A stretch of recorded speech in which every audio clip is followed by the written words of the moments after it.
Bienvenue à tous à quelque chose. Malheur est bon. Secteur du pétrole, le Cameroun pourrait économiser 316 milliards de francs CFA.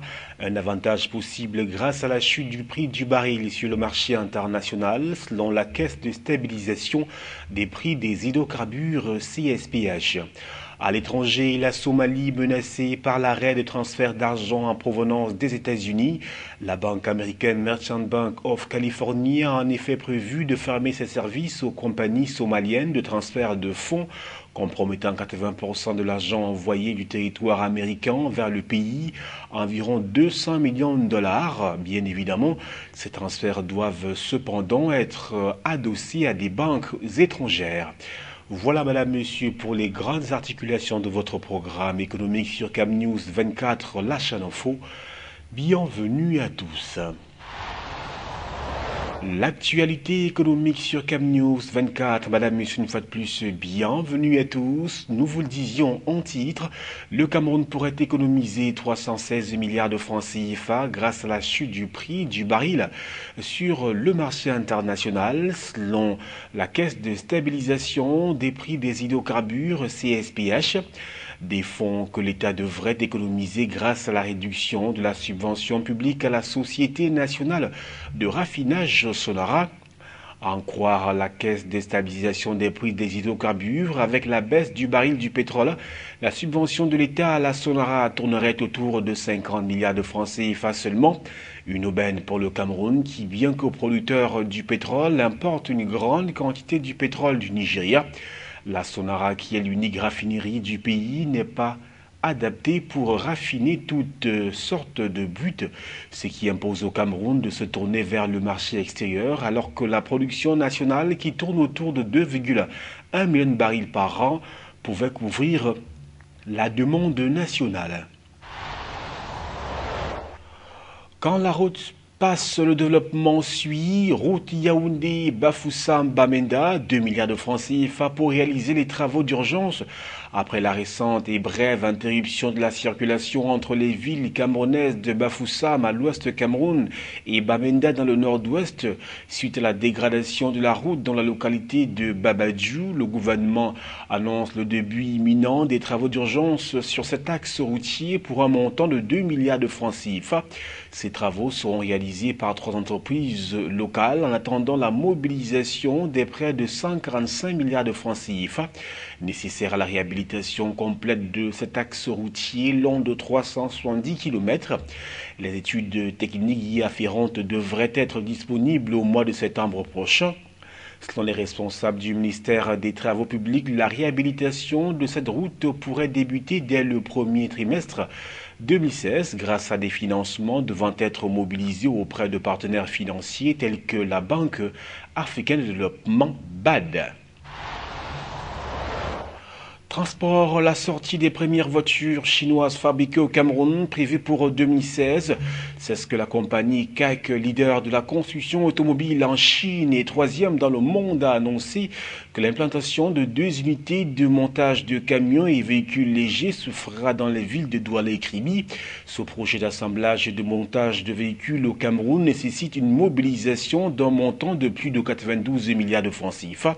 Des terrains pour l'implantation de ces unités de montage ont déjà été trouvés à Douala et à Kribi, selon le ministère de l'Industrie, des Mines et du Développement technologique. Ce projet devra créer à terme 4620 emplois directs pendant les 15 premières années.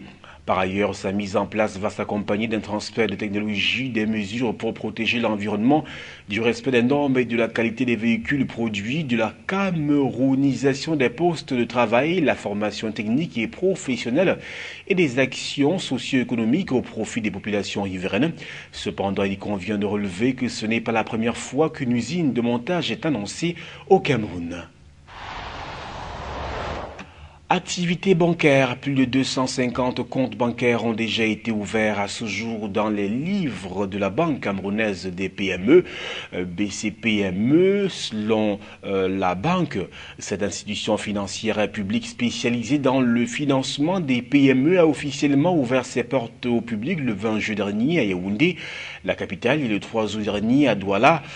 Mais selon les responsables de cette banque au capital de 10 milliards de francs CFA, il faudra attendre jusqu'à la fin du mois d'octobre 2015 pour voir la Banque camerounaise des PME apporter ses premiers concours financiers aux promoteurs des PME, généralement en proie aux difficultés d'accès au financement auprès des banques classiques. C'est d'ailleurs pour desserrer les taux du manque de financement autour des PME, présenté comme le moteur de la croissance économique, que le chef de l'État camerounais avait au cours du comice agro-pastoral des Bolovans en 2011 promis la création de cette institution bancaire spécialisée, en même temps qu'une banque agricole toujours attendue.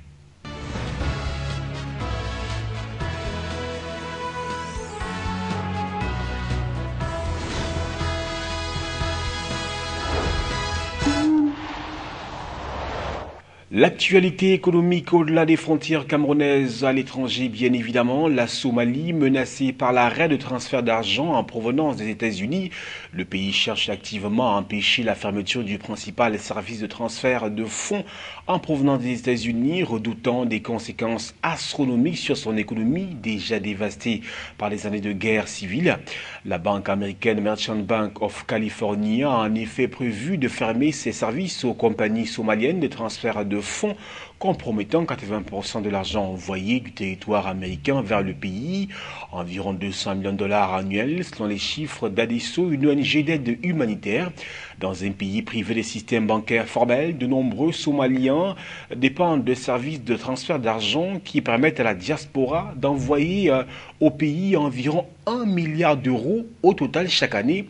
Ces transferts doivent cependant être adossés à des banques étrangères. Plusieurs décennies de guerre, c'est tout ce qu'a connu Safio Hassan, qui a grandi en Somalie. Avec son mari sans emploi, cette mère de 6 enfants, tous inscrits à l'école, n'a jamais fait appel à l'aide humanitaire. Elle vit grâce à l'argent envoyé depuis l'étranger par son beau-frère, exilé depuis 20 ans aux États-Unis. Mais le principal service de transfert d'argent utilisé dans le pays a récemment bloqué ses activités vers la Somalie, coupant brusquement les revenus de nombreuses personnes dans la même situation que Safio. Nous avions l'habitude de recevoir de l'argent tous les mois depuis les États-Unis pour payer les frais de scolarité des enfants et acheter de la nourriture. Mais maintenant, nous ne touchons plus d'argent et donc nous demandons au gouvernement américain et somalien de coopérer afin de lever ce blocage. Selon l'ONG Adesso, la banque américaine Merchants of California gère près de 80% des quelques 200 millions de dollars envoyés chaque année en Somalie depuis les États-Unis. Dans un pays privé de système bancaire digne de ce nom, le transfert d'argent est l'un des seuls moyens légaux dont dispose la diaspora somalienne pour envoyer de l'argent. Le gouvernement du pays, qui redoute une catastrophe économique, a demandé aux États-Unis de revoir leur copie. La fermeture des paiements somaliens nous a choqués et cela a provoqué des difficultés parce que les Somaliens à l'intérieur du pays dépendent de leurs proches à l'étranger. Certaines familles ont été gravement touchées par cette action et ne peuvent plus acheter de la nourriture et des vêtements. Le gouvernement américain a pris cette décision pour lutter contre le financement d'organisations terroristes. De nombreuses banques internationales ont dû durcir leurs règles de fonctionnement. Mais les organisations humanitaires craignent que cela mette en péril le quotidien de nombreux Somaliens, dans un pays durement touché par la sécheresse. Fin janvier, les Nations Unies estimaient que près de 38 000 enfants risquaient de mourir de faim. Nous parlons de nourriture, nous parlons d'abri, d'éducation, des choses très basiques. Si tout cet argent disparaît, ce sont des gens qui ne dépendent pas de l'aide humanitaire. Donc désormais, ils vont devoir demander de l'aide et nous ne pourrons pas aider tout le monde. Nous n'avons pas pu aider les 260 000 personnes qui sont mortes au cours de la dernière famine. C'est une catastrophe. Depuis plusieurs années, la Somalie essaye de se reconstruire. L'assèchement des flux d'argent venus de l'étranger pourrait finir par asphyxier l'économie déjà très fragile du pays. Les Comores, jardin du parfum le plus vendu au monde, l'ylang, un arbre tropical à la fleur jaune recherché pour son huile essentielle et dont les Comores sont le premier producteur mondial. Les plus grands parfumeurs Chanel en tête lui sont fidèles depuis 100 ans, nonobstant les nombreuses vicissitudes politiques qu'ont connues les Comores. Petit État musulman de l'océan Indien, secoué par 20 coups d'État ou tentatives depuis son indépendance en 1975. Eh bien, allons à la découverte de ce parfum qu'est l'ylang ylang. Une végétation dense, des petites fleurs jaunes à peine visibles entre les feuilles, et surtout un parfum enivrant à faire tourner la tête. Nous sommes dans un champ d'ylang ylang, à Grande Comore, la plus grande île de l'archipel. Ibrahim Bakar a hérité ce champ de son père. Il aime cette fleur qui pousse toute l'année et lui rapporte donc de l'argent régulièrement. Mais il a du mal à trouver des cueilleurs. C'est dur, ça ne donne pas beaucoup de rendement.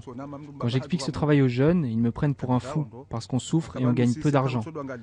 Même si tu possèdes 1 ou 2 hectares ou plus, tu as besoin d'avoir des employés. L'ylang ylang pousse facilement mais demande un entretien régulier, taille et désherbage, sans quoi l'arbre pousse en hauteur et les fleurs deviennent inaccessibles. Les agriculteurs comme Ibrahim vendent leurs récoltes à des entreprises d'export qui s'occupent de la distillation. Pendant des heures, les fleurs cuisent dans cette cuve pour obtenir l'huile essentielle. Seules les premières gouttes sont de qualité dite extra supérieure et servent à la fabrication des parfums, dont le Chanel numéro 5, parfum le plus acheté au monde. Les qualités inférieures d'essence servent en cosmétique et en savonnerie. Ça se marie très bien avec le jasmin et c'est assez complémentaire. C'est utilisé beaucoup dans les parfums dits floraux, dans des bouquets, et c'est un produit de base du parfum. Et puis moi j'en ai mis aussi pas mal dans Sublime de Patou que j'ai créé en 1992 et qui existe encore. L'Union des Comores est le premier producteur mondial d'ylang ylang, loin devant les autres îles de la région comme Madagascar. La Réunion voisine a, elle, dû renoncer, la main-d'œuvre était trop chère dans le département français. Ibrahim vend ses fleurs pour moins d'1 euro le kilo, un prix qui lui semble sous-évalué. Si tu fournis 200 kilos de fleurs, ça devrait te rapporter le prix d'un bœuf, 1500 €, et pas seulement 200 €. Je sais qu'il gagne beaucoup ensuite avec l'huile, mais je n'ai pas le choix. Je prends le peu qu'il me donne, on verra bien si ça change un jour. Ibrahim économise pour pouvoir investir et distiller lui-même.